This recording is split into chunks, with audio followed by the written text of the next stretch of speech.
Pour expliquer comment on peut lutter contre une infection, nous allons partir d'un cas concret. Alors, on imagine la situation suivante. Un élève part faire une sortie en vélo et chute. Il se blesse au genou.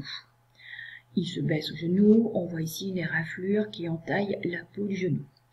Il remonte sur son vélo, poursuit sa sortie sans se préoccuper de sa plaie.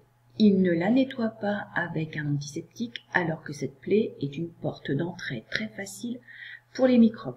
Effectivement, vous vous souvenez, dans le début de la leçon, nous avons vu que la peau était une barrière naturelle qui protège l'entrée des microbes, qui empêche la contamination par des microbes. Si notre peau est éraflée, présente une blessure, les microbes présents naturellement sur la peau peuvent donc entrer à l'intérieur, contaminer effectivement l'individu. Il n'a rien effectivement lors de cette sortie en vélo sous la main pour pouvoir effectivement nettoyer cette plaie. Il ne s'en préoccupe pas plus, c'est douloureux. La plaie rapidement va devenir effectivement douloureuse, va pouvoir gonfler un petit peu, mais quelques jours plus tard, il se rend compte que ça a complètement cicatrisé, qu'il y a une croûte qui s'est formée et d'ailleurs cette croûte va finir par tomber.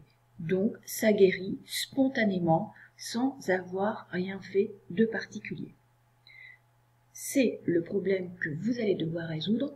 Qu'est-ce qui s'est passé au niveau de cette zone qui était blessée et qui normalement aurait dû montrer un signe d'infection? Comment cette blessure a pu naturellement cicatriser et guérir? Pour résoudre ce problème, vous allez donc devoir faire l'activité numéro 25 sur le site de la cuisinière comme maintenant vous en avez l'habitude.